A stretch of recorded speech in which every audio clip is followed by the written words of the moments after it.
just like to take a quick poll on the Titanic song. How many people still love that song? Okay. Now, how many people are really sick of that song? Come on, be honest. Oh, yes, I'm sure we all have an answer for that one, don't we? But love it or hate it, Titanic will go down, pardon the pun, as one of the biggest films of all time. It's currently the highest grossing ever. I'm the king of the world! Now for James Cameron, that was a high point of his career. 11 Oscars, including Best Picture and Best Director. So how did young Jim get here? Well, I'll tell you. He grew up in a small Ontario town called Chippawa, and from a young age, he was obviously talented. See, when he was 15, he saw Stanley Kubrick's film 2001: A Space Odyssey, and James knew right then he wanted to make movies. So eventually he went to college, dropped out, bounced around between jobs. Then in 1981, he made his directorial debut with a film called Piranha 2, The Spawning. That was the famous sequel to the movie Piranha, which nobody saw, and yes, it was as bad as it sounds.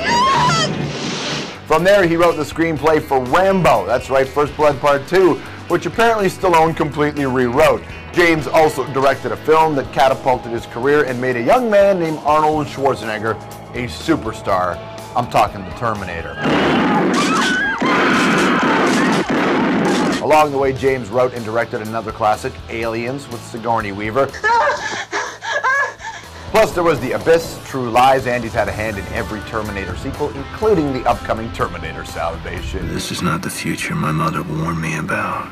Since the late 90s, James has put off Hollywood films to make documentaries, Ghosts of the Abyss, Aliens of the Deep, and then he did a bit of history with The Lost Tomb of Jesus. But now he's got another huge feature in the works. It's called Avatar, a computer-generated 3D epic expected to be released late next year. Ladies and gentlemen, James Cameron.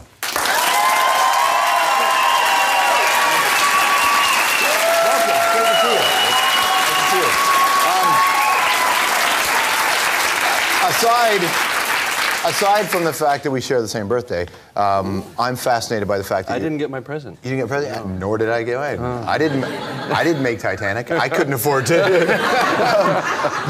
You used to drive rigs, right? Yeah. Okay, yeah. So every time I drive on road trips, and I know lots of people who go on road trips, they see those emergency, truck lanes, the brake lanes that go down like this and up. Yeah. Have you ever used one? Well, not because I had to, just for fun. For fun. Yeah. Was it as awesome? I always wanted to go through those plastic barriers. Yeah. So we just do that in stunt sequences. Nah, well, like in Terminator 2, we got to do that. I wasn't driving though. Would the insurance company let you do it? Well, they don't have to know everything. Just right. When you get the star on the Walk of Fame, what you got in Canada, which is amazing. It's an awesome honor, yeah. And very cool. Go back to that day, the days as a truck driver, and go, wow, what a long, strange trip it's been. It's been. I mean, I was a machinist. I was a high school janitor. Like when you're sitting in high school putting the gum under the desk, you ever wonder who guts the gum off? Yeah. That was me. I was that guy. That's so you want to talk job. about that's a sucky job. Exactly. Yeah. And so here you are at this point. Now, you don't have a star on the Hollywood Walk of Fame, do you? No, because you have to pay $15,000 for that, and I'm too cheap. My family's they're Scottish descent, so you're not going to give it up. No way. Well, I mean, what does it mean to you? It is your home country, and you get to go on that that stage, and you're surrounded by the people who admire your work, and to have that moment where you're not making a film, it has nothing to do with what you're doing at the moment. Yeah, it's the body of work thing, which is cool, and coming back here kind of to my roots and getting some props from my countrymen is very cool too, and getting to rub it in the nose of all the guys I hated in high school is really cool, That never goes away, does it? It never goes away. That's the amazing thing. I still hate those guys. You need to make a movie about those guys. That's right. Where things come out of the ground or whatever. How's Avatar going? I know this is the much talked about 3D James Cameron movie. Yeah, it's going to be interesting. It's consumed all my time for the last couple of years. We still got a year to go on it. We're finished with the actors. Their performances are, wonderful, and we're just in this kind of CG hell. Kind of trying to create a world from scratch, and it's pretty daunting. And you're reconnecting with people who are a big part of your career in the beginning. Sigourney, right? yeah. Sigourney Weaver and you are working again on the project. Yeah, Sigourney's in the film. She plays a scientist. She's a very different character than Ellen Ripley, which we both decided was the way to go. She looks very different, and it was nice to connect with her again. I worked with her for 4 months on this film. It's consumed a couple of years of your life, and you've got a year to go. I mean, crazy. Much longer than Titanic. Really? Yeah, Titanic was like 18 months, and this is... Even 18 months is a lot of time. Yeah. 7 months of shooting, and then the rest, you know, post and prep and all that. I mean, I wonder if that's attrition. That's attrition to go through that kind of process. It's like trench warfare, yeah. And is that the way that you need a movie to work for it to get to where you need it to go? No, we're trying something with this film. We're working with computer-generated characters that we want to be photorealistic, meaning that you can't tell the difference between the photograph portion of the movie and the CG portion. And it's been tough. We've set the bar high, and we've had to create a lot of new technology to do it. And we're just now getting the confidence that it's really going to work. I mean, when that technology used in T2, you know, that first, that moment was a big moment in special effects and films and CGI, but that was at the very beginning. I know, there were 42 shots of that computer-generated character in Terminator 2, and we have, I think, 1,700 shots in Avatar of creatures and characters and this whole world, an entire alien rainforest ecosystem. You know, it's a big challenge, but it's been fun. It's been simultaneously the hardest and the most rewarding, I would say, film project so far. Yeah, I mean, we're looking kind of back at all the films you've done. I want to go right to Piranha 2. Oh yeah, you had to go there. I had to go to Piranha 2. I saw Piranha in the drive-in. I saw Piranha 2 later on television. Yeah. But it's not the same. In the drive-in, it's much better, you know. It's a different experience. Halfway through or 2/3 of the way through a six-pack, and the movie just seems better. But Piranha 2 had Lance Henriksen, first of all. That's right. And that was the first time I had seen him, and he went on to be one of the great, you know. Well, we worked together after that on Terminator a little bit. He played a cop, and then on Aliens, obviously he was Bishop, the synthetic character. So. Yeah, so that formed a part, and we're still friends, you know, formed a little bit of a working partnership. But the making of Piranha 2, so the producer froze you out, you couldn't... Oh, it was a nightmare. It was a nightmare. Did you have to break in? I only directed like 8 days, and then he took over. You know, he scheduled all the scenes with the penthouse centerfold, you know, models for the back half of the schedule, and then fired me, you know, promptly after 8 days of shooting. It was all this big plan. But did you break into the editing suite? I will admit to no such thing. See, that would be a crime had I done that. See, here's the story. Well, you tell him the story. You tell him the story. Well, if one were to do such a thing, right, one would have done it in Rome at the home office of the producer. The issue would have been that one wouldn't have known if one was actually a real filmmaker, because one would have been fired. Right. 8 days in. Right. 8 days in, speaking. Hypothetically, for reasons that the material didn't cut together, even though I never saw a foot of the film. So you broke in and you edited the film. I didn't say I broke in. You're not. So somebody broke in. Somebody might have broken the film. Yeah, and re-edited the film. Yeah, exactly. So you're there, hypothetically speaking, doing that. You're thinking, and really improved the film. I think, Did you have a moment where you're like, is this how movie making is done? How crazy is this? I just assumed that I was working in a world of complete madness, because that's what filmmaking is. But, you know, the interesting thing is you have to. This is going to sound a little bit hypocritical, based on our hypothetical discussion, but you do have to have a really strong personal ethos in the film business, because there is so much craziness and backstabbing, and fame is very fleeting and fickle and all those things. So ultimately, being a person of your word, I think, is really important, and that's what's really allowed me to accomplish a lot of what I've done. There's famous stories about you being a very intense man on the set of a film. Are you still that way?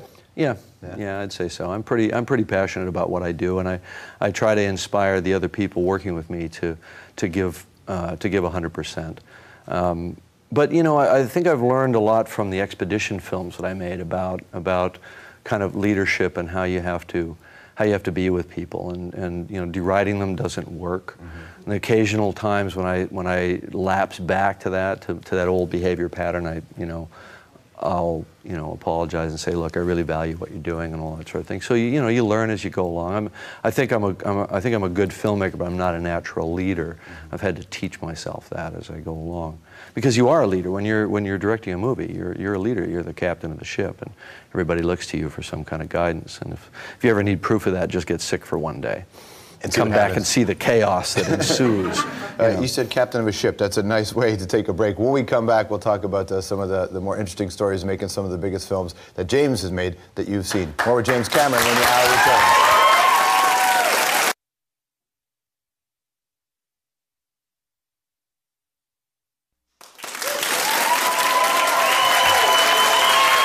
here on the hour, hanging out with James Cameron, who just got a star on Canada's Walk of Fame, and obviously your success is huge. I always wondered, you know, I've interviewed lots of musicians in my career who've put out a massive world-changing, for their life-changing album, and then interview them on the follow-up record. And I always wanted to see what it would be like to interview you on the movie after Titanic. Yeah. Because it's still the highest-grossing film of all time worldwide. Yeah, 10 years later, it's still number one. Dark Knight kind of was chomping at our heels for a little bit, but. When that happens, does it make you want to do another DVD of the Titanic just to keep Dark Knight away? Yeah. No, I've got it. We're gonna re-release Titanic theatrically in 3D. Yeah, so we got to stay ahead of Dark Knight. I mean, obviously, there's lots of incredible positives that come with a film that's that big for a director, producer, anybody who makes that kind of project. What's the challenge that comes with having a film like that on your resume? I never really thought of it as a challenge after the fact. I mean, I sort of disappeared from mainstream filmmaking for a while to do documentaries, and it was all about, you know, exploring deep ocean stuff, and I was on the NASA Advisory Council, involved in a lot of space stuff. But to me, that was just, Titanic was my kind of get out of jail card. I got to do all the things that I had chosen to go away from when I became a filmmaker. Got to go be kind of I'm never really a scientist, but kind of a science groupie, and do a lot of exploration that was really just a lot of fun. So I just took it as permission to go have fun, because I figure if you can make a movie that's basically a chick flick where everybody's wearing corsets and silly hats, and where everybody dies at the end and succeed. And everybody knows everybody dies. Yeah, everybody knows that they all die. No one went there and goes, holy shit, the ship sank! Like, we knew it was going down, right? Yeah, so it kind of gives you permission to do anything.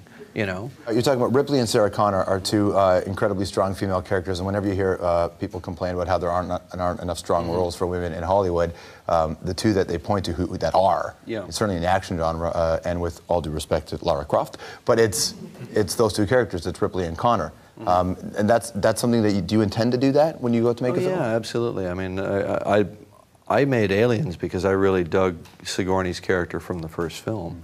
I thought, well, she should be the whole movie. You know, because in the first film she kind of emerged after everybody else got killed off. You didn't really know she was the main character. She was just kind of this bitch officer that you thought was going to fall by the wayside as it went along, and you know. But then later the guy was going to be the main character, you know, and they flip-flopped on you, you know, and I love the unexpectedness of that. So I wanted to get into her head more, and that's why I made Aliens, you know. But I think I mean, for me it's interesting. It's a fun challenge as a male to write female characters and have them not just be, you know, like guys with tits, you know, which is sort of, I think, the flaw that, you know, you can't treat a female action character as just a straight kind of soulless warrior. I think that doesn't work. There has to be other stuff, or women won't relate to her, and that's a big part of it. Where are the Oscars? They're kind of sitting in a corner, you know, kind of behind a bunch of pictures of the kids, you know. And I think that's the right priority too, you know. When you look back and you see that night, that Oscar night, I'm sure you've seen that footage many times since. What do you see when you... Not many times, a couple times, you know. I remember it pretty vividly, you know. It was very hyper-real, very kind of dreamlike. And, you know, you bet against yourself at the last second. You're certain that you're not going to win. And you're very relieved by that, you know. And then reality comes crashing down. And then, oh my God, we won. Now I got to go make a speech. That's great. Good to see you, man. Yeah. Thank you very much. James Cameron, everybody. Classic Aliens with Sigourney Weaver. Plus, there was The Abyss, True Lies. Andy's had a hand in every Terminator sequel, including the upcoming Terminator Salvation. This is not the future my mother warned me about. Since the late 90s, James has put off Hollywood films to make documentaries, Ghosts of the Abyss, Aliens of the Deep, and then he did a bit of history with The Lost Tomb of Jesus. But now he's got...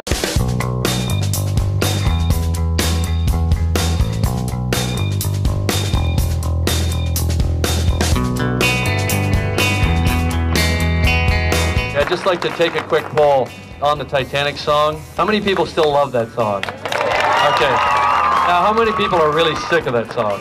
Come on, be honest. Oh, yes, I'm sure we all have an answer for that one, don't we? But love it or hate it, Titanic will go down, pardon the pun, as one of the biggest films of all time. It's currently the highest grossing ever. I'm the king of the world!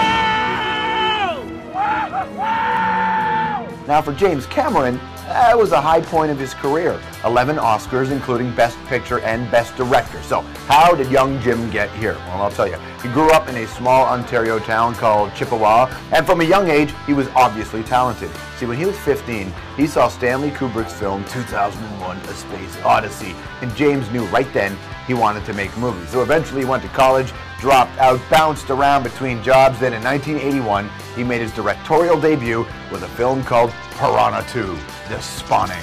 That was the famous sequel to the movie Piranha, which nobody saw, and yes, it was as bad as it sounds. From there, he wrote the screenplay for Rambo, that's right, First Blood Part 2, which apparently Stallone completely rewrote. James also directed a film that catapulted his career and made a young man named Arnold Schwarzenegger a superstar. I'm talking the Terminator. Along the way, James wrote and directed another classic.